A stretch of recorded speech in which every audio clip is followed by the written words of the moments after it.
नमस्कार दोस्तों, मैं ऋषि एम क्लासेज में आपको स्वागत अभिनंदन करता हूं।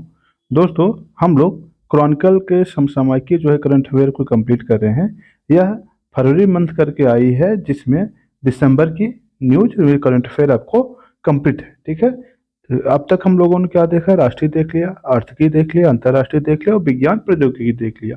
ठीक दोस्तों, अब हम देखने चल रहे हैं पर्यावरण।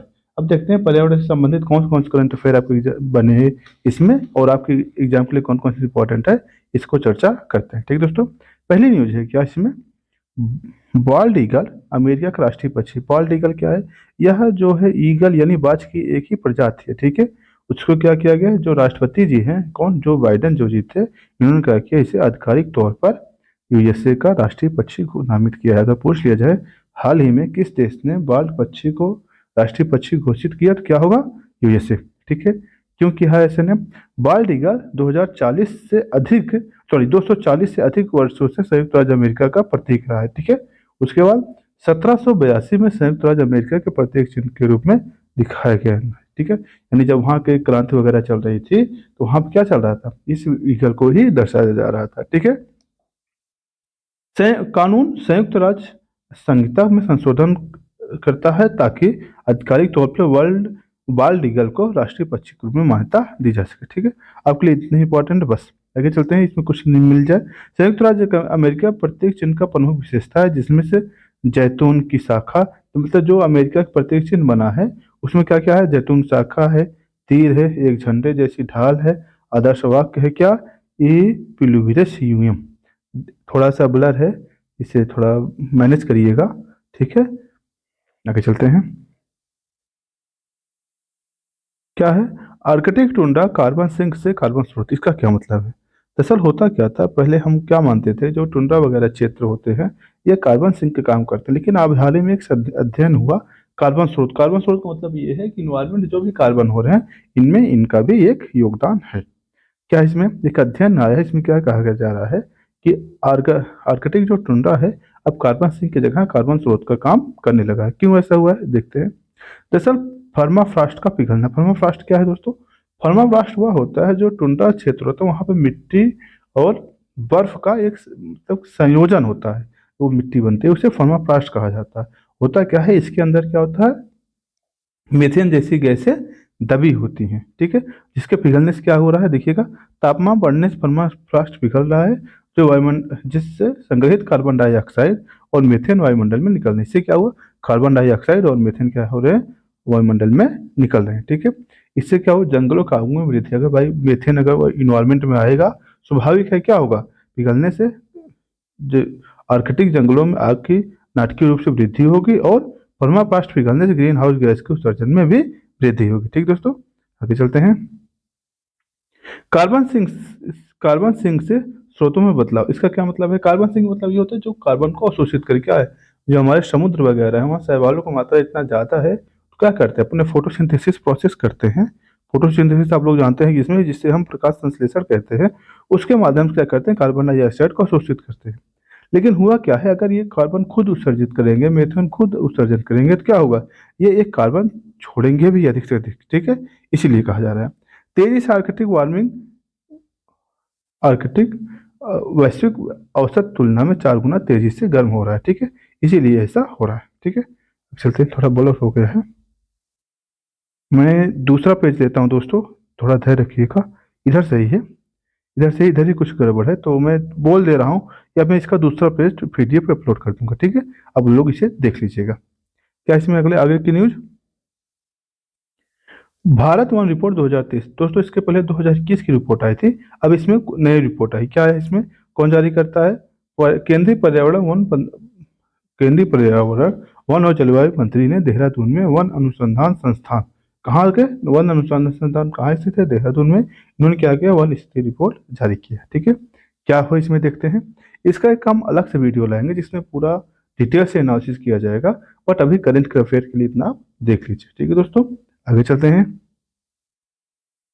हुआ गया है कि कुल जो देश का वन है, और वन और वृक्षावरण, ध्यान दीजिए, वन अलग है, वृक्ष अलग होते हैं, ये दोनों को मिलाकर बताया गया कितना हो गया।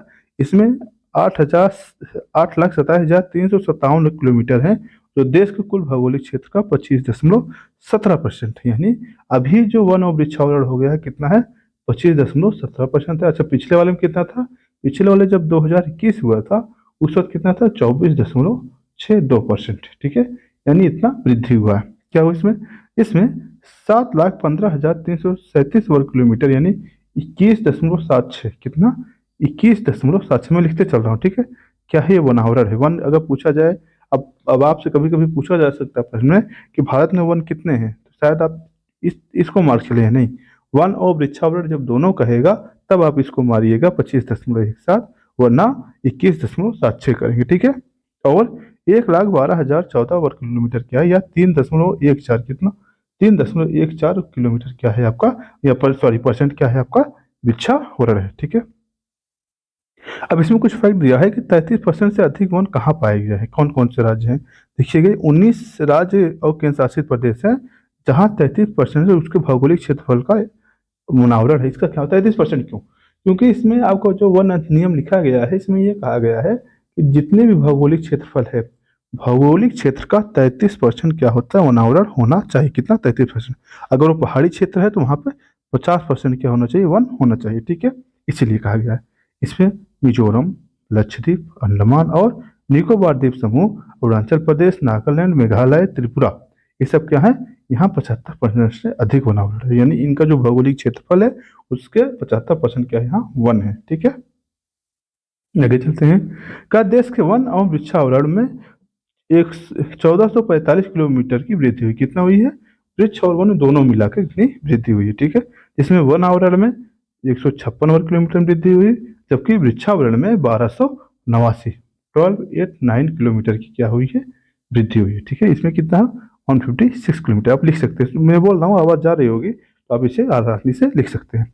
ठीक दोस्तों, और सबसे अधिक वृद्धि करने वाले कौन कौन से, छत्तीसगढ़, उत्तर प्रदेश, उड़ीसा, झारखंड। पिछली बार पीसीएस में एक प्रश्न पूछा था 2023 वाले में, अगर याद होगा आपके, कि सर्वाधिक वनावरण कहाँ वृद्धि हुई, तो क्या होगा, उसका आंसर क्या था उस वक्त, आंध्रा था। उस वक्त आंध्रा में वृद्धि हुई थी। इस बार अगर पूछ लिया जाए कि सर्वाधिक वृद्धि कहाँ हुई है, क्या होगा उसका, छत्तीसगढ़ हुआ और उत्तर प्रदेश में होगा। ठीक है, सबसे बड़े वन वृक्षावरण वाले राज्य कौन कौन से हैं, ध्यान दीजिएगा, मध्य प्रदेश, अरुणाचल प्रदेश और महाराष्ट्र। पहले, दूसरे, तीसरे स्थान पर कौन कौन, ये पहले पे होगा, ये दूसरे पे होगा, ये तीसरे पे होगा। ठीक है, कार्बन स्टॉक, देश में वन क्षेत्र कुल कार्बन स्टॉक में तुलना में 7,285.5 मिलियन टन है। यानी इतना कार्बन सिंक करने की क्या है भारत में क्षमता है। मैंग्रोव वन में कमी आई है क्या, अब ध्यान दीजिएगा, अगर पूछ ले कैसे वनों में कमी है, मैंग्रोव वन में कमी आई है, जो घटकर कितना है, 4,991 वर्ग किलोमीटर रह गया है, जिसमें 7.43 वर्ग किलोमीटर की कमी आई है। ठीक है, और अगर पूछा जाए सर्वाधिक वन कहाँ कमी आई है मैंग्रोव वन में, गुजरात में। गुजरात में क्या हुआ है, मैंग्रोव वन में सर्वाधिक कमी आई है। ठीक है, आगे चलते हैं दोस्तों। अच्छा, इसमें उपलब्धियां क्या हैं, उपलब्धियां ये हैं, देश में बांस के क्षेत्रफल का अनुमान 1,54,667 वर्ग किलोमीटर से पिछले आकलन की तुलना में कितना है, 5,227 वर्ग किलोमीटर की वृद्धि, यानी जो पिछला हमारा अनुमान था उसमें 5,227 वर्ग किलोमीटर की वृद्धि हुई है। ठीक है, आगे चलते हैं। भारत में ई अपशिष्ट, मैं दोस्तों दूसरा पेज ले लेता हूँ, तब तक के लिए थोड़ा धैर्य बनाए रखें। ठीक है, खैर इधर पेज सही है, इधर पेज सही है, वहाँ कुछ गड़बड़ हुआ है तो मैं दूसरा पेज डाल दूंगा। ठीक है, मैं बोल दे रहा हूँ, आप लोग सुनते रहिए, इधर पेज तो सही ही है, तो थोड़ा सा सहयोग करिएगा। ठीक है, लास्ट पेज है, उसके बाद सही सब। ठीक, तो सर पीडीएफ बनाने में कोई समस्या हुई इसलिए ऐसा हुआ है। भारतीय अपशिष्ट उत्पादन में 5 वर्षों में 73% बढ़कर कितना हो चुका है दोस्तों, यानी कि 5 वर्षों में 73% की वृद्धि हुई, मतलब 73% की वृद्धि हुई। कितना हुआ, 2019-20 में कितना था, 1 दशमलव में लिखते हैं 1.01 मिलियन टन था, और आज क्या हुआ 2023-24 में क्या हो गया, इसको 1.751 मिलियन टन हो गया है। ठीक है, आगे चलते हैं। इसका प्रभाव क्या पड़ा है, वृद्धि के कारण क्या है, पहले देखिएगा, प्रौद्योगिकी प्रौद्योगिकी प्रगति और सस्ती इंटरनेट पहुंच के कारण इलेक्ट्रॉनिक उत्पादों में बढ़ती लोकप्रियता। भाई ई वेस्ट मतलब क्या, ई वेस्ट मतलब होता है जो इलेक्ट्रॉनिक उत्पाद आप खरीदते, मोबाइल, टीवी, रेडियो, जो भी कुछ होता है, जब खराब हो जाने के बाद क्या करते हैं, आप जो फेंक देते हैं या कुछ थ्रो कर देते हैं या बेच देते हैं, उसे हम ई वेस्ट के रूप में गिनते हैं। और ऐसा कह रहा है ये जो वृद्धि हुई इसका कारण क्या है। इसकी वृद्धि का सबसे बड़ा रीजन ये है कि लोगों को इंटरनेट तक या इलेक्ट्रॉनिक उपकरणों का इतना पहुंच हो चुका है कि क्या है, इससे इनकी मांग बढ़ गई है। तो इस मांग बढ़ने से क्या हुआ है, इनकी वेस्टेज संख्या बढ़ रही है। ठीक है, कह रहा है विश्व भर में जीवन स्तर में काफी सुधार हुआ है। ठीक है, आगे क्या है, हालांकि इस डिजिटल क्रांति के कारण इलेक्ट्रॉनिक अपशिष्ट या ई अपशिष्ट की उल्लेखनीय वृद्धि हुई है। ठीक है, एक चीज और बात कह रहा है कि इस अपशिष्ट के सबसे तीव्र, इधर ध्यान दीजिएगा, इस अपशिष्ट की सबसे तीव्र 2019 और 20 से 2020-21 के बीच हुई। यानी अगर पूछा जाए कब से कब के बीच सर्वाधिक हुआ, जब वह कोरोना काल हो रहा तो उस वक्त क्या इलेक्ट्रॉनिक उपकरणों की मांग बहुत ज्यादा हुई। चुनौतियां और चिंताएं क्या है इसमें, इसमें क्या होगा, पर्यावरण संबंधी समस्या होंगी, राज्य स्तरीय आंकड़े का अभाव, इसका मतलब कि ई वेस्ट कितना आ रहा है, क्या जा रहा है, इसका कोई अनुमान नहीं है। पुनः चुनौतियां, पुनः चक्र मतलब ये है, अगर आप इलेक्ट्रॉनिक वेस्ट लिया कोई रिसाइकलिंग उसकी हो जाती है तो विशेष समस्या नहीं है, समस्या ये हो रही है उसकी रिसाइकलिंग नहीं हो पा रही है। ठीक, कर के प्रोत्साहन का अभाव, कर प्रोत्साहन का अभाव का मतलब ये है, सरकार निर्माताओं को पुनः चक्रीय सतत करने और डिजाइन करने के प्रोत्साहित करने और क्रेडिट कार्ड नहीं लागू। इसका मतलब क्या है, अगर कोई क्रेडिट कार्ड वगैरह कोई उनको लाभ दे दिया जाता, इंसेंटिव दे दिया जाता, लोग क्या करते, कंपनी क्या करते, उसको रिसाइकलिंग की क्रिया ज्यादा करते। ठीक, आगे चलते हैं। मोल्डोवा अंतर्राष्ट्रीय सौर गठबंधन में शामिल, आपको पता है आईएसए, इंटरनेशनल सौर अलायंस, जिसका मुख्यालय कहाँ है दोस्तों, इसका मुख्यालय गुरुग्राम कहाँ है, गुरुग्राम कहाँ है, हरियाणा में। स्थापना कब हुई थी आईएसए की, 2015 में हुई थी। इसका बेसिक मैं बता दे रहा हूँ, कौन कौन किया था, इंडिया और फ्रांस ने, इंडिया और फ्रांस में कब, COP21 के समय। ठीक है, ये इसकी घोषणा की गई। इसका उद्देश्य क्या है, line up Capricorn line up और कैंसर के बिटवीन जो आने वाले लगभग 121 देश है, इनकी सदस्यता बढ़ाकर नवीकरणीय ऊर्जा को प्रोत्साहन देना, खास करके सौर ऊर्जा। ठीक है, चलते हैं क्या है इसमें। मोल्डोवा अंतर्राष्ट्रीय सौर गठबंधन में शामिल हो गया, जो स्थिरता और अक्षय ऊर्जा को बढ़ावा देने के लिए अपनी प्रतिबद्धता को दर्शाता है। इसका मतलब क्या है, अक्षय ऊर्जा, नवीकरणीय ऊर्जा क्या होता है, अब बताइएगा। नवीकरणीय ऊर्जा दोस्तों ऐसी ऊर्जा होती है जो कभी नहीं समाप्त होती। ठीक है, यानी जिनका क्या कहते हैं उसको, दोबारा से उत्पन्न हो सके, उससे नवीकरणीय ऊर्जा कहते हैं। और इसके जब सदस्य शामिल हुए तो कौन सा देश, 105वां, कितना नंबर पे, 105वां की पूछ लिया जाए हाल ही में 105वां सदस्य कौन बना है, तो उसका क्या आंसर होगा, मोल्डोवा। ठीक है, आईएसए का लक्ष्य 2030 तक सौर ऊर्जा विस्तार के 1000 अरब डॉलर तक अधिक निवेश जुटाना है। इसका मतलब क्या है कि इंटरनेशनल सोलर अलायंस जो है, इसका मेन उद्देश्य ये है कि हमें क्या करना है, सौर ऊर्जा को प्रोत्साहन देना है, और इसके लिए लगभग 1000 अरब डॉलर की क्या करना है, निवेश को प्रोत्साहित करना है। ठीक है, भारत का नेतृत्व भारत आईएसए की एक महत्वपूर्ण भूमिका निभाता है, जो सरकारी भवनों सौर ऊर्जा से जोड़ने का और स्वास्थ्य सुविधाओं जैसे बिजली जैसी और माध्यमों को विकास के लिए परियोजनाएं चला रहा है। ठीक है, इतना निर्माण जरूरत है बस। भारत जल संसाधन, भारत के जल संसाधन प्रमुख निष्कर्ष क्या है, 13 दिसंबर 2024 के केंद्रीय जल आयोग ने अपना नवीनतम अध्ययन भारत जल संसाधन आकलन रिपोर्ट 2024 जारी किया। यानी आखिर क्या रिपोर्ट जारी किया, इसमें क्या रिपोर्ट है, इसमें यह बताया गया है कि 1985 में से 2023 तक भारत की औसत वार्षिक जल उत्पाद उपलब्धता कितना है, 2115.95 बिलियन घन मीटर होने का अनुमान है। ठीक है, इतना होने का अनुमान है। ठीक है, फिर क्या कह रहा है, गंगा ब्रह्मपुत्र बेसिन जल उपलब्धता सबसे अधिक है, जबकि साबरमती, पेन्नार और माही, माही कहाँ है, ये गुजरात है, पेन्नार कहाँ है, ये कहाँ है, तमिलनाडु में है। ठीक है, ये भी तमिलनाडु में। ये सब बेसिन क्या है, उपलब्धता पानी का कम। अगर पूछा जाए पानी की बेसिन कहाँ है ज्यादा, क्या होगा, गंगा और ब्रह्मपुत्र बेसिन की। ठीक है, और क्या कहा गया, पद्धति सुधार, क्या हो इसमें, अद्यतन आकलन में क्रमशः ब्रह्मपुत्र और गंगा बेसिन में भूटान और नेपाल के योगदान शामिल है।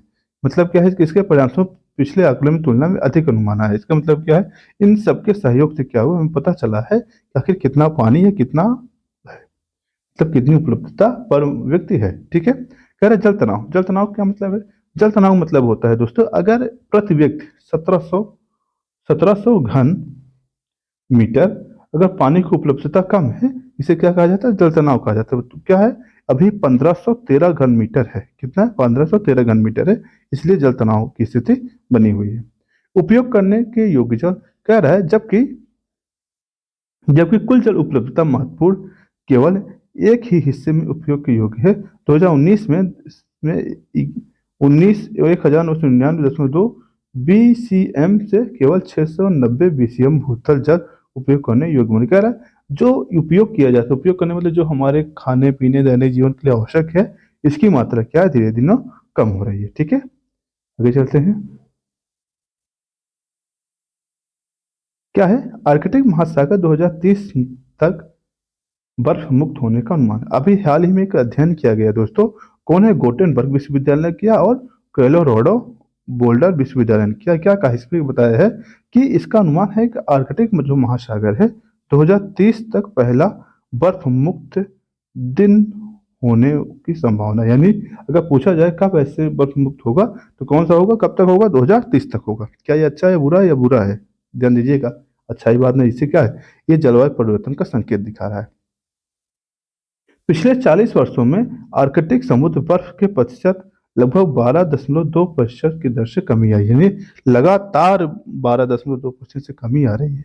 ठीक है, हालिया आंकड़े इस गिरावट में तेजी से, मतलब हाल में जो अध्ययन हुआ है इसे ये पता चल रहा है इसकी और परिवर्तन, मतलब और तेजी से ये पिघल रहा है। ठीक है, आगे चलते हैं।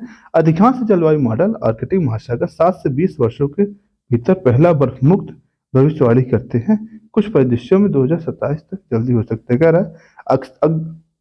मतलब कि इसके कई अध्ययन हुए हैं, ध्यान दीजिएगा।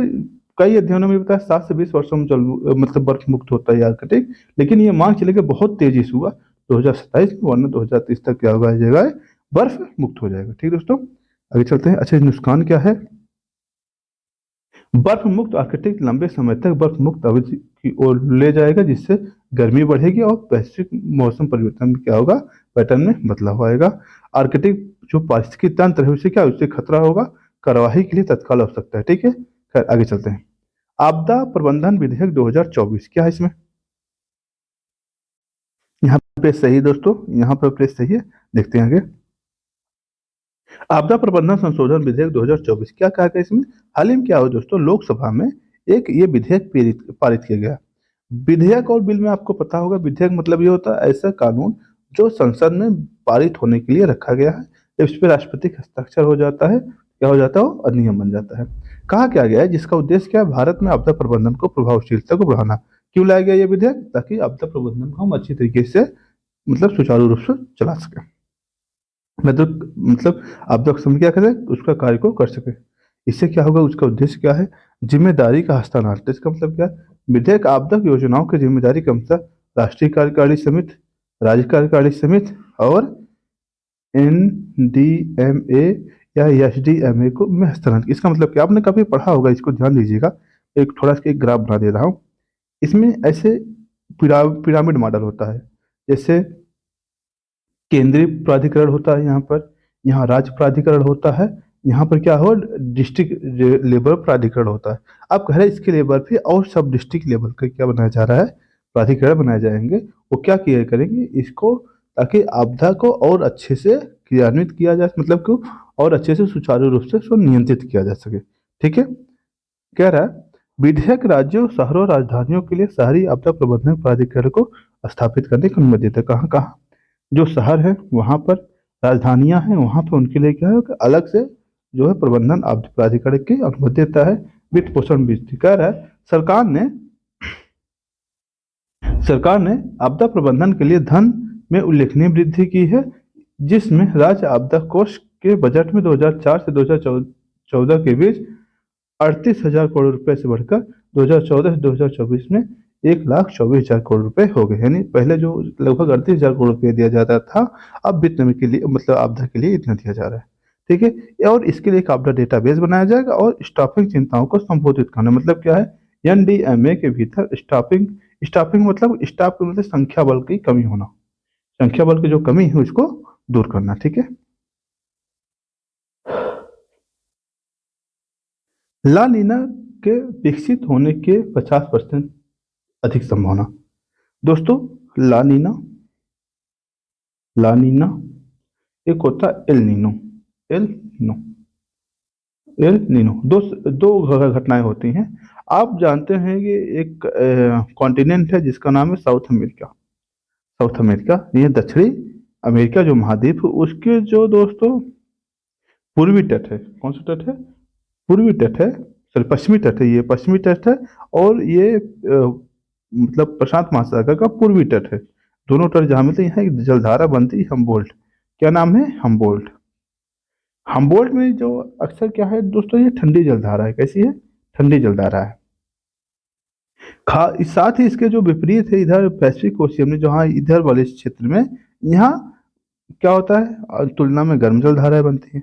जब यही क्या होता है कि इसी में अगर ये गर्म हो जाती है तो लीना हो जाती है, अगर ये गर्म हो जाती है तो ये लालीना हो जाती है। यानी मतलब कि होती इसी तट पे है, होती इसी तट पे है।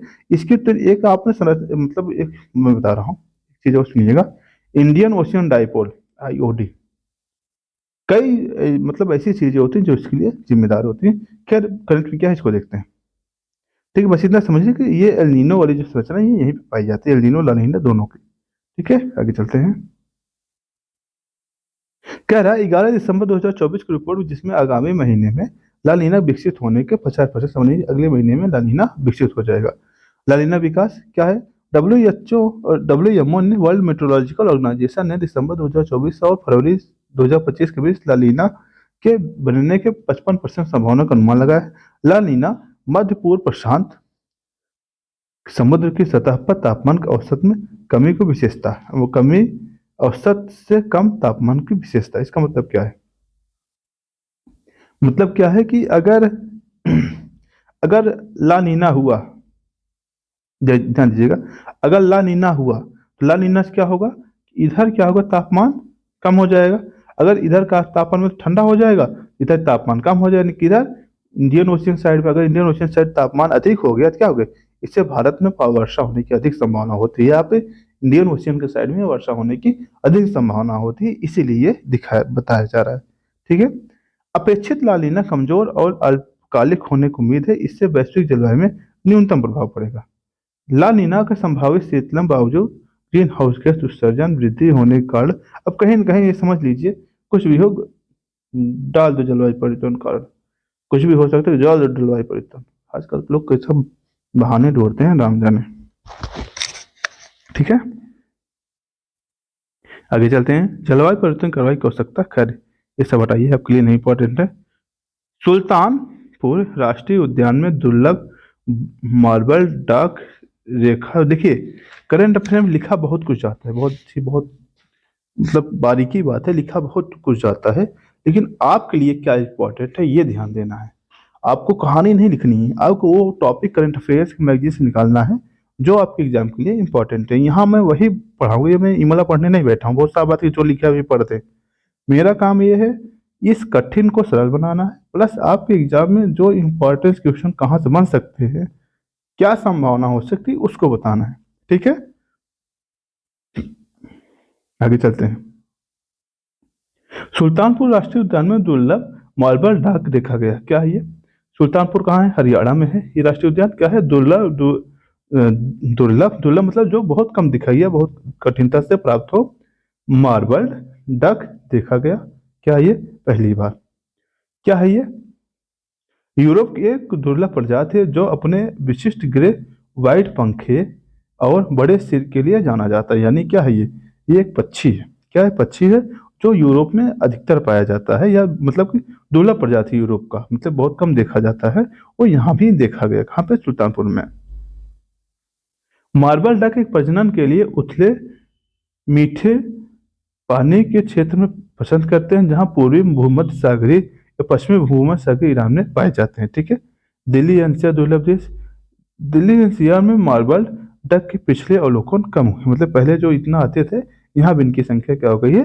कम हो गई। संरक्षण का महत्व, मार्बल डक के आबादी गिरावट उनके शेष आवासों की सुरक्षा के लिए संरक्षण प्रयासों का महत्व पर जोर देती है। यानी जो इनकी संख्या कम हो रही है, इनको आप क्या करिए? संरक्षण कीजिए। ठीक है। राष्ट्रीय भूस्खलन जोखिम न्यूनीकरण परियोजना को मंजूरी। क्या हुआ इसमें?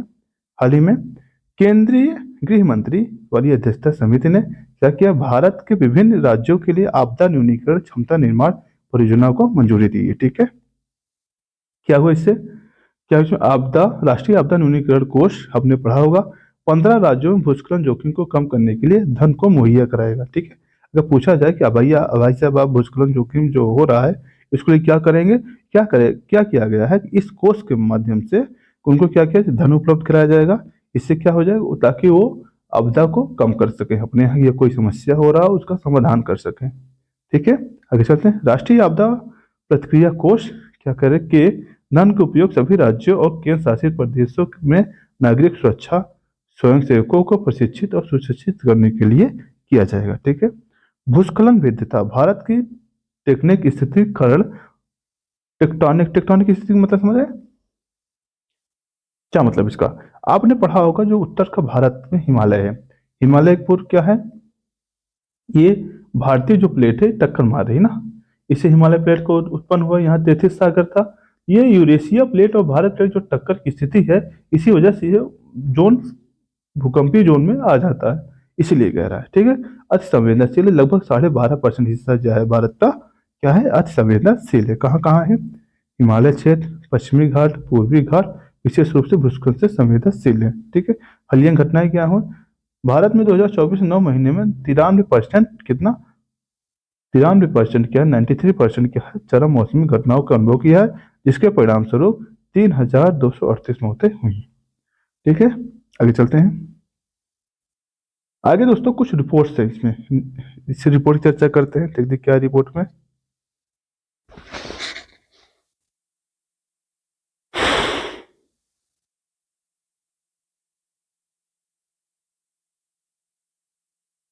पहला रिपोर्ट है सुरक्षित आवास रिपोर्ट, कौन जारी किया इसको, नीति आयोग ने जारी किया है। सुरक्षित आवास रिपोर्ट क्या है इसमें, यह कहता है कि भारत के विनिर्माण क्षेत्र में श्रमिकों के लिए सुरक्षित और किफायती, लचीले, कुशल आवास की आवश्यकता पर बल कर रही, इसने एक रिपोर्ट जारी की। इसने ये बताया कि जो श्रमिक हैं, जो बाहरी प्रदेश से आए हैं, यहाँ रह रहे हैं, किस लिए, रोजगार के लिए, निर्माण श्रमिक हैं, उनके लिए क्या किफायती या सुरक्षित आवास के लिए एक रिपोर्ट जारी किया। ठीक है, ताकि इनको सुरक्षित, सस्ती और लचीली और कुशल आवास की महत्वपूर्ण भूमिका पर प्रकाश डालता है और उनको मिल सके।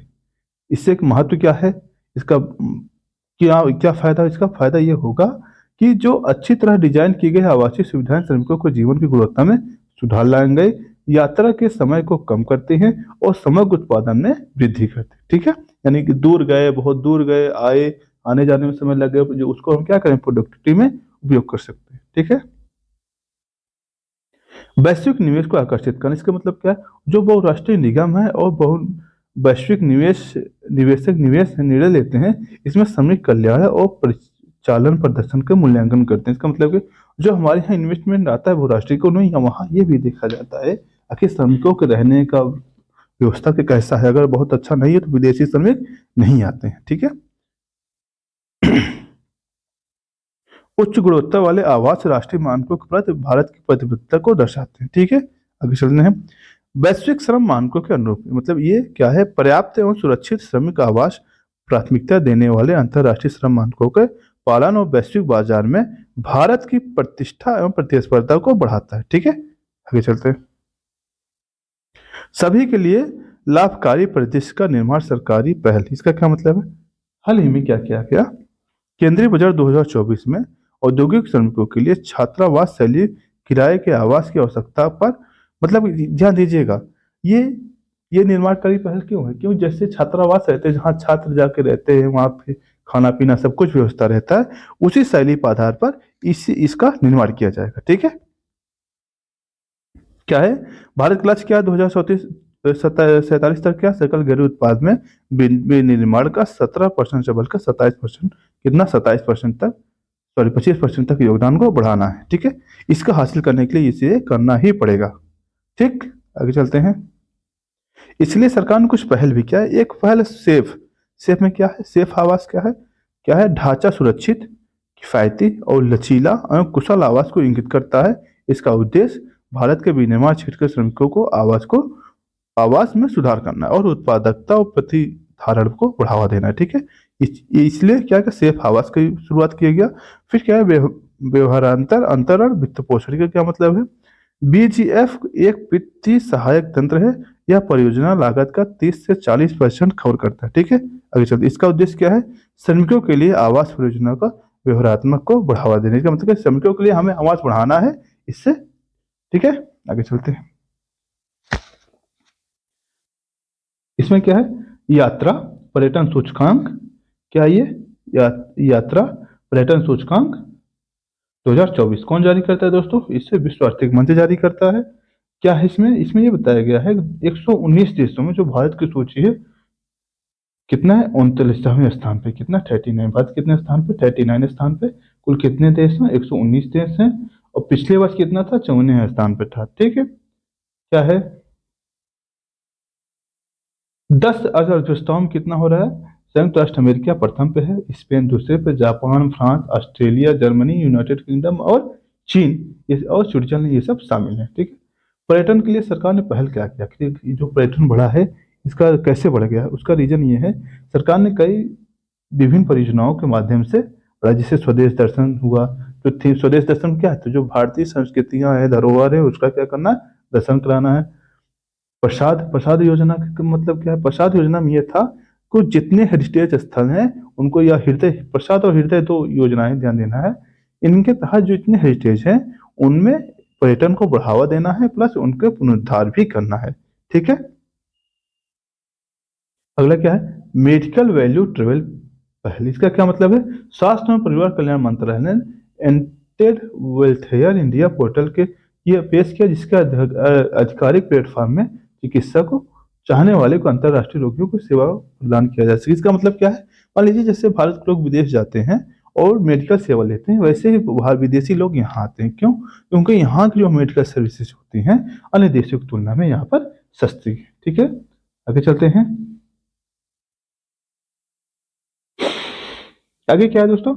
मलेरिया विश्व मलेरिया रिपोर्ट 2024। ठीक है, थोड़ा देखते हैं इसको क्या है इसमें।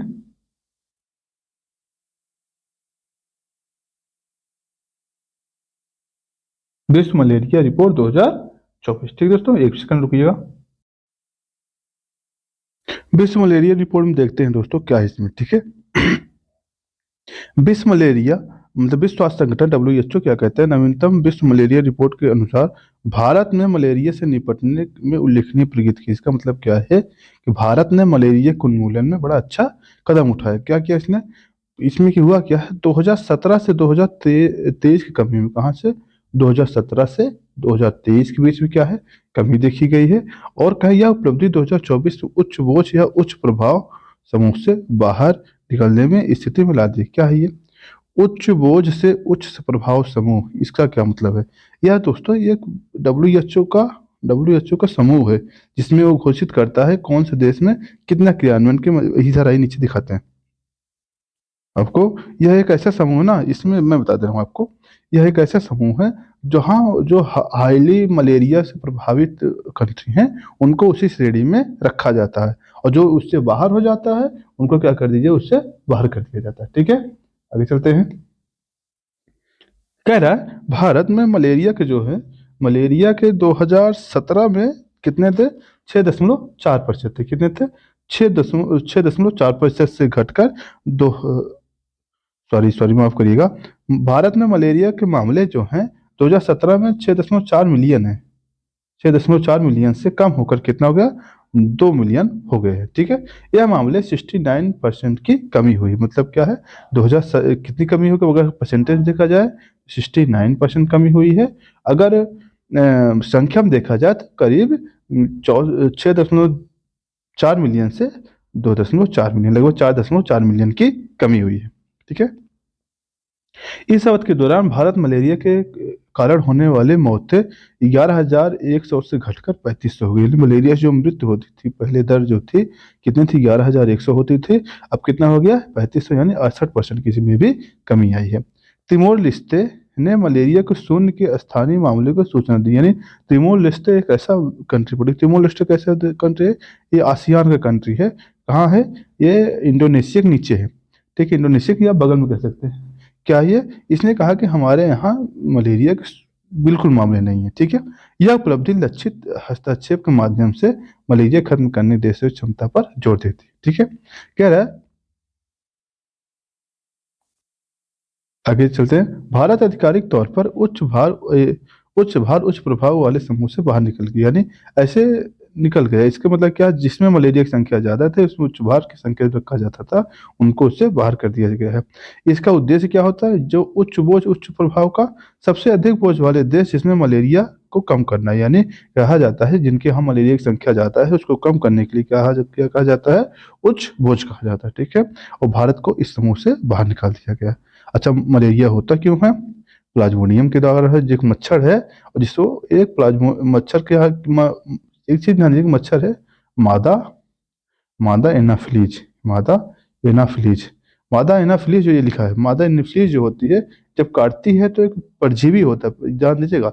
मलेरिया जो है परजीवी रोग है, कैसा है, परजीवी रोग है। और क्या है इसका, क्या नाम है इसका, Plasmodium vivax, Plasmodium vivax Plasmodium करके लिखा है, इसी कारण होता है। ठीक है, और इसका जो होस्ट होता है, इसका जो होस्ट होता है मानव होता है। इसमें ध्यान दीजिएगा, एक अभी हाल ही में जो R21 मैस्टिक सेम जो 2023 में द्वारा स्वीकृति प्रदान की गई, ये वैक्सीन है कुछ इसके मलेरिया के। ठीक है, एक आप पेड़ पढ़े होंगे, क्या पेड़ का क्या नाम है दोस्तों, सिनकोना। क्या नाम है, सिनकोना। सिनकोनक छाल, बार बार एग्जाम पूछा जाता रहा है, सिनकोनक छाल से भी मलेरिया का इलाज किया जाता है। ठीक है, आगे चलते हैं। तो कचरा हो गया है। खैर, इंडिया इंडिया स्किल रिपोर्ट 2025 क्या है, उद्योग निकाय भारतीय उद्योग संघ, कौन कौन कौन जारी किया है, उद्योग संघ ने क्या किया, वी बॉक्स यानी एक प्रतिभा मूल्यांकन एजेंसी है, उसने क्या किया है, इस अखिल भारतीय तकनीक शिक्षा परिषद के सहयोग से एक रिपोर्ट जारी किया। क्या रिपोर्ट जारी किया, भारत में ग्लोबल एम्प्लॉयबिलिटी टेस्ट जो है में भाग लेने वाले 6.5 लाख में से उम्मीदवारों के डेटा पर आधारित है।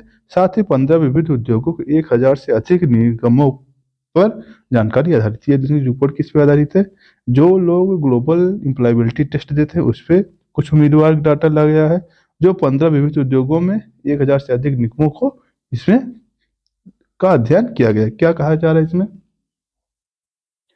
इसमें यह कहा जा रहा है कि 2025 में 55% भारतीय स्नातकों को वैश्विक रूप से रोजगार योग्य होने की उम्मीद है, यानी कि 2025 तक 55% लोग क्या है, रोजगार होने की योग्य उम्मीद है। और 2024 में कितने हैं, 51.2% लोग क्या है, रोजगार के योग्य हैं, लेकिन मिल नहीं रहा है रोजगार। भाई इतना बेरोजगारी बढ़ रही है, पेपर लीक हो रहे हैं, कुछ भी हो रहा है, बस रोजगार के आंकड़े, सरकार आंकड़े इधर से उधर करके बस अपनी हाथ साफ कर रही है, बस और कुछ नहीं। रिपोर्ट के अनुसार प्रबंधन स्नातकों 78% की वैश्विक रोजगार क्षमता से अधिक है। ठीक है, आगे चलते हैं। महाराष्ट्र कर्नाटक दिल्ली जैसे राज्य रोजगार के लिए योग्य प्रतिभाओं के लिए प्रमुख केंद्र, यानी आपके पास टैलेंट है तो आप इन जगह क्या कर सकते हैं, नौकरी पा सकते हैं। अगर नहीं है तो क्या करेंगे, नहीं पा सकेंगे, कुछ मोटा काम करेंगे, मोटा काम मतलब लेबरई वाला काम करेंगे। पुणे, बेंगलुरु, मुंबई जैसे शहर कुशल कार्यबल पर अग्रणी है। ठीक है, आगे चलते हैं। लैंगिक विश्लेषण के आधार पर यह अनुमानित है कि पुरुषों के लिए रोजगार 2024 51.8% से बढ़कर कितना हो गया, 53.5% हो गया, जबकि महिलाओं के लिए क्या है, घटा है। महिलाओं में पहले क्या था, 50.9% से घटकर कितना है, 47.5% हो गया, यानी महिलाओं के लिए रोजगार के अवसर में कमी हुई है और पुरुषों के लिए वृद्धि हुई। क्या रहा है, माध्यमिक और तृतीयक छात्रों में से 50% को व्यवसायिक प्रशिक्षण के प्राप्त करने की उम्मीद है। ठीक है, आगे चलते हैं। इंडिया स्किल इंडिया मिशन क्या है दोस्तों, देखते हैं। इंडिया स्किल मिशन 2015 में सरकार द्वारा 40 करोड़ से अधिक भारतीयों को उद्योगों से संबंधित नौकरियों को प्रशिक्षित करने के लिए शुरू एक पहल है। इसका मतलब क्या, सरकार क्या है, स्किल इंडिया 2015 में लॉन्च की थी, और इसका उद्देश्य, सॉरी माफ करिएगा, इसका उद्देश्य क्या था, सरकार द्वारा 40 करोड़ से अधिक भारतीयों को उद्योग से संबंधित जो नौकरियां निकलती हैं उसके लिए क्या क्या प्रशिक्षित करना है। ठीक है, इसका उद्देश्य योजनाओं और प्रशिक्षण पाठ्यक्रमों के मदद से 2022 तक के सशक्त कार्यबल को तैयार करना है। कार्य लक्ष्य पीछे हो गया। स्किल इंडिया पाठ्यक्रम के लिए विभिन्न पाठ्यक्रमों को मोटे तौर पर 5 निम्न श्रेणियों में बांटा गया है, जिनमें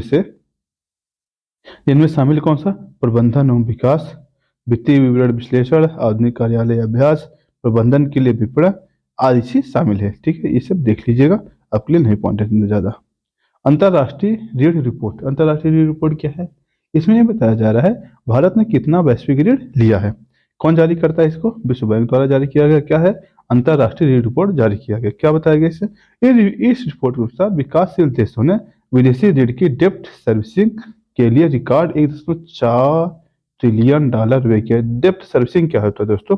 डेप्ट सर्विसिंग मतलब यह है, अगर आप किसी देश में ऋण लेते हैं तो उससे क्या होगा, आप उसके जो चार्जेस देंगे, उसके जो ब्याज देंगे, उसी के अंतर्गत ये आता है। ठीक है, कह रहा है 2023 में इसकी ब्याज लागत में 20 वर्षों से उच्चतम स्तर में रहा। ठीक है, इन 20 वर्षों से सबसे अधिक 2023 में इसका ब्याज रहा। ठीक है, इससे स्वास्थ्य, शिक्षा, पर्यावरण जैसे महत्वपूर्ण क्षेत्रों में कई देशों के बजट पर प्रभाव पड़ा है। ठीक है, आगे चलते हैं।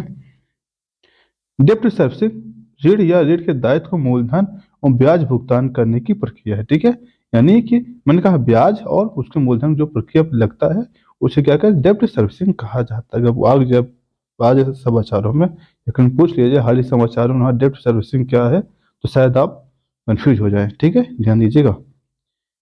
इसमें प्रत्येक वर्ष ऋण के ब्याज मूल भुगतान कुल राशि से संदर्भित किया जाता है। आंकड़ों के अनुसार विश्व बैंक के अंतर्राष्ट्रीय विकास से उधार लेने के पात्र देशों को वित्तीय सर्वाधिक रहा है। ठीक है, कह रहा है कि जो आंकड़े क्या बताते हैं, विश्व बैंक के अंतर्राष्ट्रीय विकास संघ आईडीए से उधार लेने के पात्र देशों के वित्तीय दबाव सर्वाधिक, मतलब जो आईडीए से लोग क्या करें, लोन ज्यादा लिए हैं। ठीक है, सब ज्यादा हम बात करते हैं भारत में। भारत क्या, चूंकि जब प्रश्न बनेगा क्वेश्चन यहीं से बनेगा। आप ध्यान दीजिए, जो भी टॉपिक पढ़िएगा इतना ध्यान दे के पढ़िएगा, प्रश्न बन कहाँ सकता है। सब कुछ नहीं पढ़ना है, करंट अफेयर में बहुत कुछ देता है, सब कुछ नहीं पढ़ना, जो आपके लिए इंपॉर्टेंट है वही पढ़ना है। ठीक है ना? हाँ बिल्कुल, वही पढ़ना है जो आपके लिए इंपॉर्टेंट है। सब पढ़ेंगे परेशान हो जाएंगे। ठीक, क्या है कि इस रिपोर्ट के अनुसार भारत कुल ऋण जो है ऋण 2023 में 21 अरब डॉलर से बढ़कर 646.79 अरब डॉलर हो गए। बाप रे! इसके अलावा ब्याज भुगतान 2022 में 15.08 बिलियन डॉलर से बढ़कर 22.54 बिलियन डॉलर। नहीं सोचिए, पहले इतना ब्याज भुगतान किया जा रहा है और इतना ऋण लिया जा रहा है। 2023 में दीर्घकालिक ऋण स्टॉक 7% से बढ़कर 498 बिलियन डॉलर हो गया। ठीक, दीर्घकालिक ऋण कितना है? 498 बिलियन डॉलर है और बाकी अल्पकालिक ऋण है। ठीक है, अगर पूछ लिया जाए ऋण में सर्वाधिक कौन सा है, अल्पकालिक है दीर्घकालिक है, तो उसका क्या होगा? अल्पकालिक है। अल्पकालिक ऋण स्टॉक में 126 बिलियन डॉलर रह गया है। ठीक है, रिपोर्ट के अनुसार निर्यात प्रतिशत में बाह्य ऋण की स्टॉक में 80%, जबकि 2023 में डेप्ट सर्विसिंग निर्यात में 10% था। ठीक है, आगे चलते हैं। रिपोर्ट के अनुसार 2023 में के दौरान शुद्ध ऋण प्रवाह 33.42 बिलियन अमेरिकी डॉलर रहा, जबकि 2023 में शुद्ध इक्विटी 46.94 बिलियन डॉलर रहा। खैर इसे नहीं इंपॉर्टेंट है, देखिएगा। यह विश्व भर ऋण की वैश्विक ऋण देखिएगा, यह विश्व भर सरकार, व्यवसायी और व्यक्तियों द्वारा लिए गए कुल ऋण को संदर्भित करता है। इसमें सार्वजनिक और निजी ऋण दोनों शामिल। ध्यान देना, ऐसा नहीं कोई सरकार जो है की ली है या फिर कोई नहीं, सरकार या कंपनी कोई भी ऋण लिया होगा उसको ही दर्शाएगा। ठीक है, फिर कहा गया है और हो गया, इसमें सरकारी द्वारा घरेलू विदेशी ऋणदाताओं को भी ऋण दिया जाने वाला भी शामिल है। मतलब ऐसे कोई व्यक्ति जो विदेशी वो भी ऋण ले रहा है वो भी शामिल होगा। ठीक है, क्या है? विश्व सूखा एटलस 2024 किसने जारी किया है? यूएन ने जारी किया। कौन किया? यूएन ने जारी किया। यूएन की एक संस्था है दोस्तों, UNCCD, United Nation combined to desertifications. ठीक है, यूएनसीसीडी, इसने एक रिपोर्ट जारी की। इसकी स्थापना कब हुई थी? इसकी स्थापना 1994 में हुई थी। कब?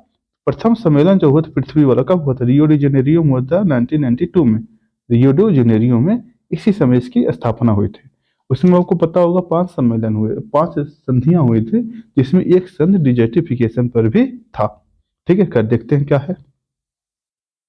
आयोग ने द्वारा मरुस्थलीकरण पर निपटने के लिए विश्व सूखा एटलस, कौन कौन? यूएनसीसीडी और यूरोपीय आयोग ने इस शीर्षक पर एक रिपोर्ट जारी किया, चेतावनी दी क्या 2050 तक वैश्विक आबादी के 75% हिस्से पे सूखे की चुनौती का सामना करना पड़े। बाप रे, कितना? 75% सूखा पड़ जाएगा, मुश्किल कर समझिएगा। ठीक है, खैर, फिर भी लोग सुधर नहीं रहे हैं। यह रिपोर्ट रियाद में यूएनसीसीडी की बैठक के दौरान प्रस्तुत की गई थी। ध्यान देना, अगर पूछा जाए यह कब यूएनसीसीडी की बैठक कहाँ हुई, हाल ही में कहाँ हुई, क्या होगा? रियाद। रियाद कहाँ है दोस्तों? सऊदी अरब में है। रियाद, सऊदी अरब। आगे चलिएगा। खिलाफ लचीलापन रणनीतिक ध्यान केंद्रित है। इसका मतलब जो आप लचीलापन कर रहे हैं, जो लापरवाही कर रहे हैं, ये आपके लिए क्या है? घातक हो सकता है। प्रमुख क्षेत्रों में सूखे का प्रभाव, क्या प्रभाव पड़ सकता है भाई? स्वाभाविक है, ऊर्जा उत्पादन में, व्यापार में, कृषि में गंभीर असर डाल सकता है। ठीक है, खराब भूमि, जल प्रबंधन, सूखे की स्थिति, ये सब क्या हो सकता है? ये सब हो सकता है। ठीक है, अब भारत के लिए क्या ध्यान देना है? भारत में एटलस में भारत में विशेष ध्यान दिया गया है। कहा कि जहाँ 25 मिलियन से अधिक व्यक्ति क्या है? कृषि पर निर्भर है। कितना है? 25 मिलियन से अधिक लोग क्या है? कृषि पर निर्भर हैं। और पूर्वानुमान सूखे के कारण सोयाबीन की फसलों का नुकसान को संकेत, किसको अगर पूछा जाए किसको नुकसान होगा ज्यादा? सोयाबीन को होगा। रिपोर्ट में चेन्नई 2019 में जल संकट का याद दिया गया है, जहां जो पर्याप्त बल के वर्षा के बावजूद अपर्याप्त जल प्रबंधन से उपजा। यानी ध्यान दीजिएगा, जो चेन्नई में जल संकट आया 2019 में, वो क्यों हुआ था?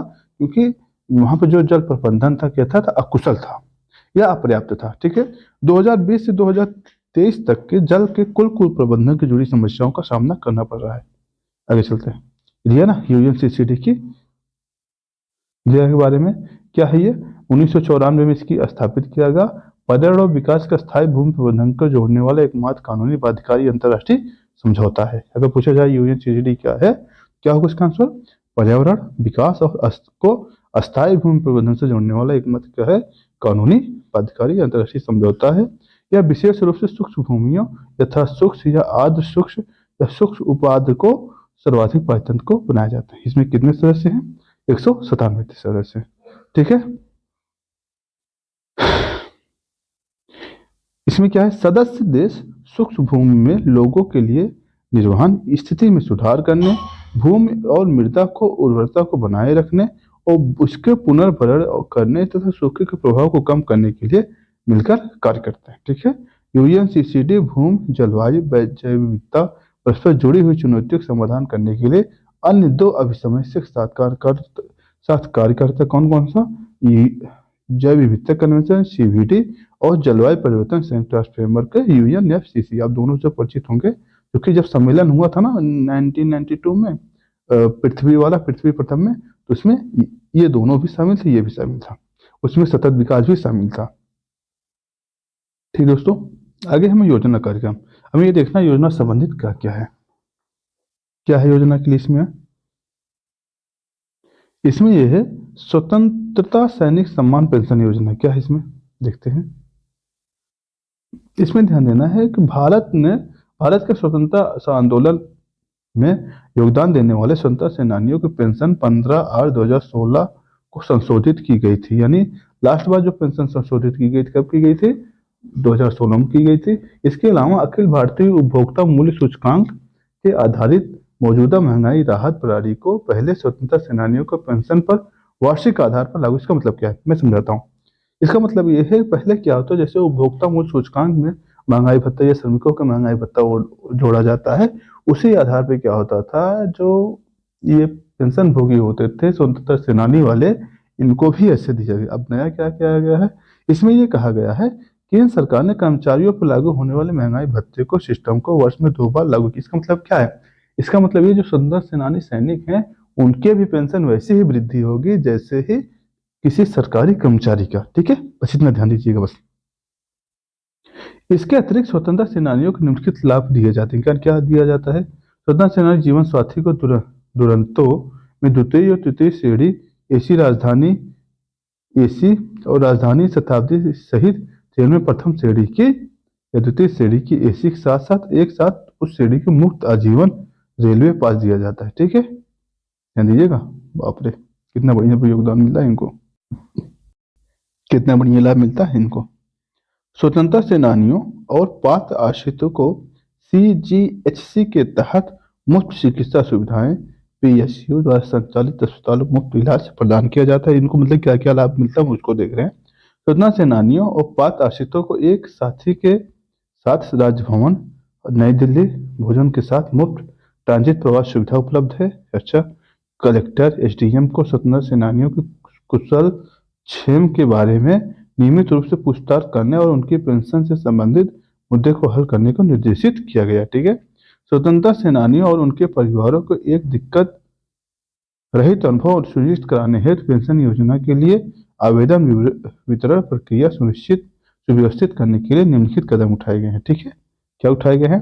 स्वतंत्रता सेनानियों की मृत्यु के बाद पेंशन का हस्तांतरण के लिए आश्रितों द्वारा बैंकों का आवेदन जमा करने की अवधि 6 महीने से बढ़ाकर 1 वर्ष। इसका मतलब यह है, अगर उनके जो दादा परदादा खत्म हो गए हैं या पिताजी खत्म हो जाते हैं तो 1 साल के अंदर उसका आवेदन कर सकते हैं। क्या है? पात्र आश्रित को आश्रित पेंशन की स्वीकृति हस्तांतरण तिथि आवेदन तिथि से बदलकर पेंशन भोगी की मृत्यु की तिथि तक दे दी गई। इसका मतलब क्या है?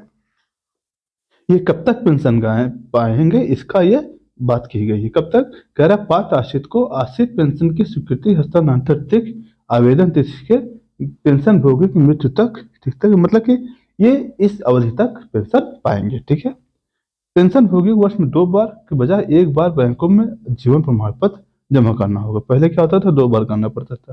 बैंकों को विलंबित जीवन प्रमाण पत्र जमा न करने के कारण बंद पेंशन फिर से शुरू करने के लिए वर्तमान में 01 से 03 के वर्षों के अधिकृत किया गया, यानी लगभग 3 वर्षों तक इन्हें अधिकृत कर दिया गया है।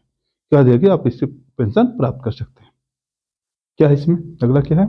नई ऋण गारंटी योजना। क्या है इसमें?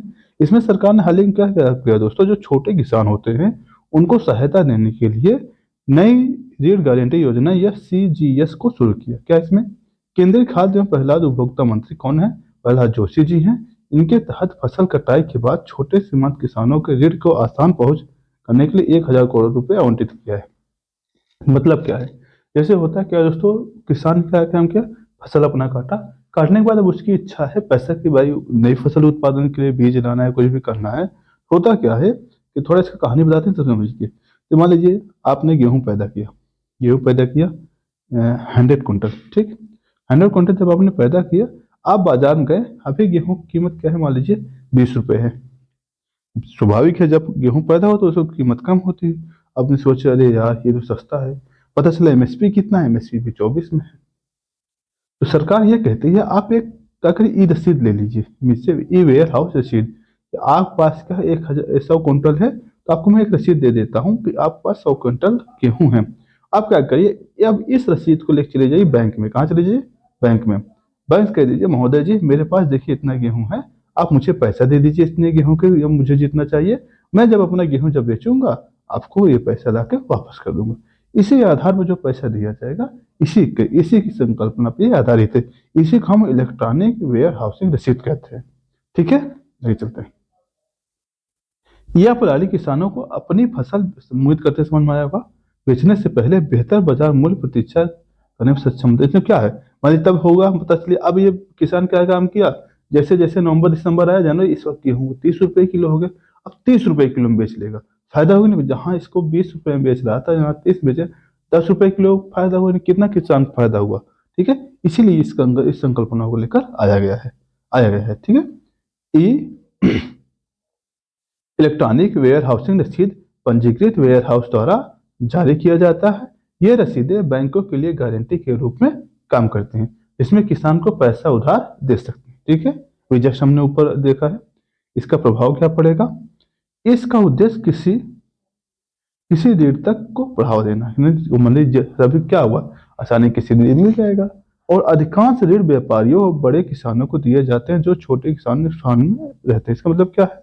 पहले क्या होता है, ज्यादातर ऋण बड़े किसानों को दिया जाता था, उनको लाभ उठाते थे, छोटे किसान बेचारे परेशान रहते थे। इसीलिए सीजीएस का उद्देश्य बैंकों को छोटे कृषि कार्यों से अधिक प्रभाव को ढंग से संपादन को प्रोत्साहित करता है। ठीक दोस्तों, आगे चलते हैं।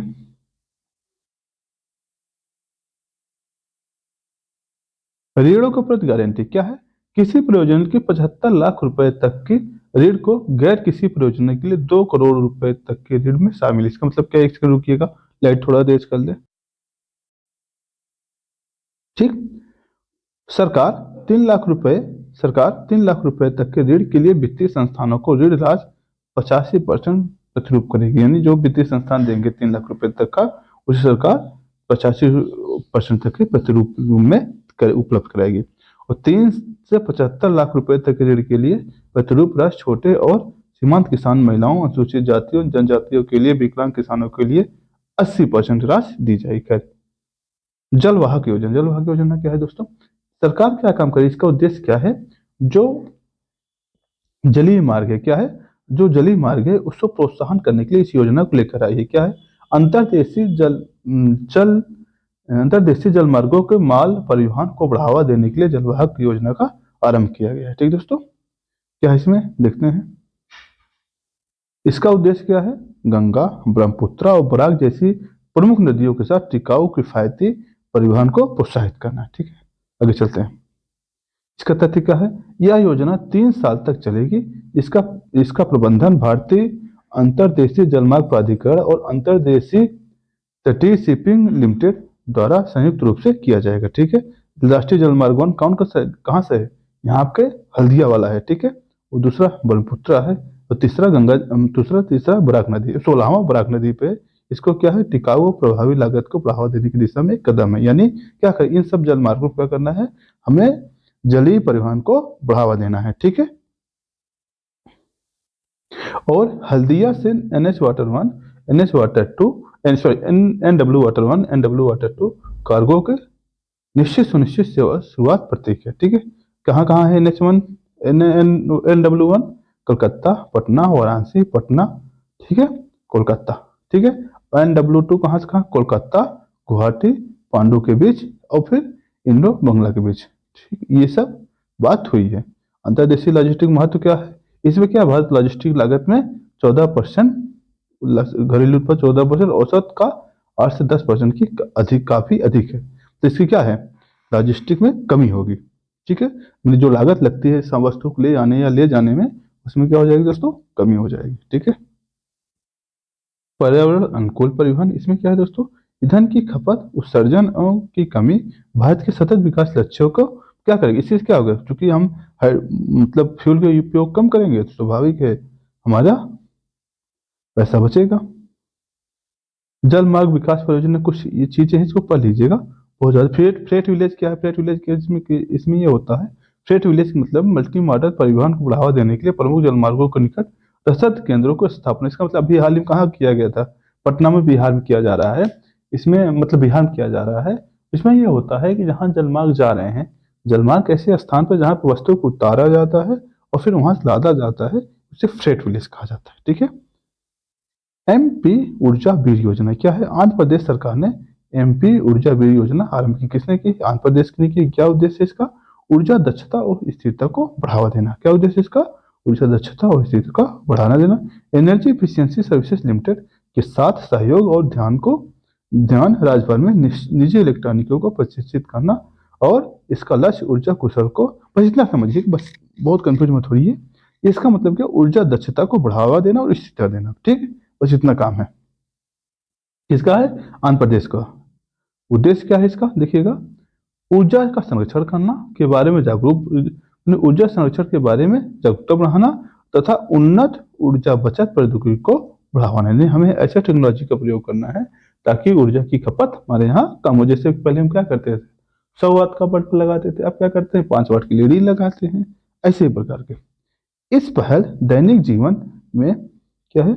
दैनिक जीवन में ऊर्जा ऊर्जा दक्षता को एकीकृत करने की दिशा में एक कदम है। ठीक है, सरकार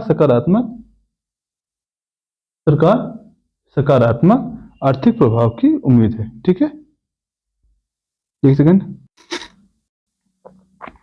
EESL द्वारा विकसित ऊर्जा बीर क्या है? एक नामक कार्यक्रम है जिसका उद्देश्य क्या है? आंध्र में 1 लाख व्यक्तियों को ऊर्जा दक्षता के लिए ऊर्जा बीर राजदूत के रूप में सशक्त बनाना है, जो संबंध आधारित विपणन माध्यम से EESL स्मार्ट पर उपलब्ध उपकरणों को बढ़ावा दे। इसका मतलब क्या है? ऊर्जा बीर ऐसे व्यक्तियों को बनाया जाएगा जो क्या करेंगे? ऊर्जा की दक्षता को बढ़ावा देने में काम करेंगे और उसको एक मोटिवेटर के रूप में काम करेंगे। ठीक है, इलेक्ट्रीशियन के लिए प्रशिक्षण क्या किया गया इस योजना के तहत 1,12,000 निजी इलेक्ट्रीशियनों को प्रशिक्षण दिया जाएगा, ठीक है। और 6 प्रकार के ऊर्जा कुशल उपकरणों को विपणन किए इसका करना सिखाया जाएगा, ठीक है। 6 वाट एलईडी और 20 वाट एलईडी और ट्यूबलाइट, 30 वाट बीएलडीसी सीलिंग फैन और 5 star air conditioner, induction cooking stove और 10 वाट एलईडी इन्वर्टर लैंप शामिल है, ठीक है। इसमें इस प्रकार के व्यक्तियों को प्रशिक्षित किया जाएगा, इन्हें ही ऊर्जा वीर कहा जाएगा, ठीक है। इन्हीं को क्या कहा जाएगा, ऊर्जा वीर। अगर पूछा जाए ऊर्जा वीर क्या है तो आप इसे लगा लीजिएगा, ठीक है। ऊर्जा वीर की भूमिका क्या होगी, आंध्र प्रदेश में एक नेटवर्क बनाएंगे जो लोगों को ऊर्जा कुशल उपकरण के बारे में प्रशिक्षित करेंगे, यानी कि उनको ये बताएंगे, ये लोग क्या करेंगे, जो इलेक्ट्रिशियन वगैरह होंगे जो शिक्षित किया जाएंगे उनको ये बताए, ये लोगों को ये बताएंगे आखिर आप ऊर्जा को कैसे बचा सकते हैं, ठीक है।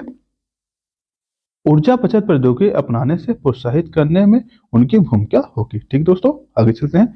बीमा सखी योजना क्या है, 9 दिसंबर 2024 को प्रधानमंत्री मोदी द्वारा बीमा सखी योजना का शुभारंभ किया गया। कहाँ से, हरियाणा से। अगर पूछा जाए बीमा सखी का शुभारंभ किसने किया, पहले ये कहाँ हुआ, हरियाणा में हुआ। किसने किया, पीएम ने किया। हरियाणा में कहाँ से, पानीपत से। कहाँ है, पानीपत से, ठीक है। ये देखिए पानीपत से किया गया है। इसका उद्देश्य क्या है दोस्तों, इसका उद्देश्य ग्रामीण और शहरी क्षेत्रों में महिला को बीमा क्षेत्र में के माध्यम से वित्तीय रूप से सशक्त बनाना है। इसका मतलब आप एक पहल सुना वर्ड टेक्नोलॉजी सुना होगा आपने, क्या, वित्तीय समावेशन। क्या, वित्तीय समावेशन। वित्तीय समावेशन का मतलब क्या होता है, वित्तीय समावेशन मतलब है वित्तीय जो उपकरण है या संरचना है उनसे व्यक्तियों को जोड़ना।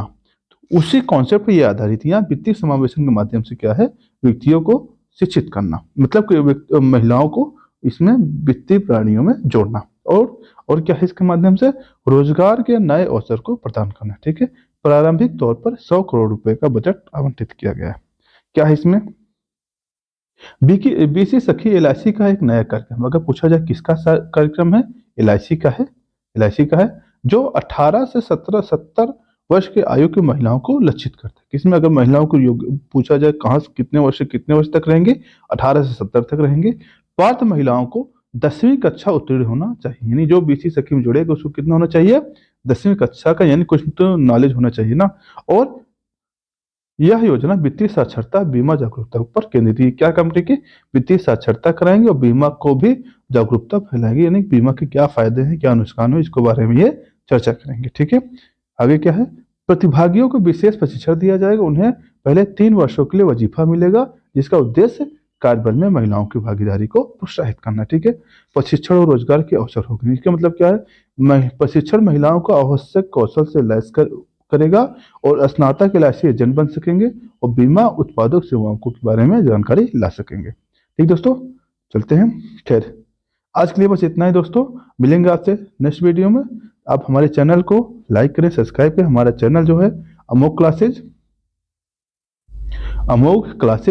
ये CLASSES क्लासेज, ये टेलीग्राम चैनल है दोस्तों। वहां पे आप जाके आप ARO PCS 2025 और PCS मेंस की तैयारी कर सकते हैं, ठीक दोस्तों। आज के लिए इतना ही, धन्यवाद।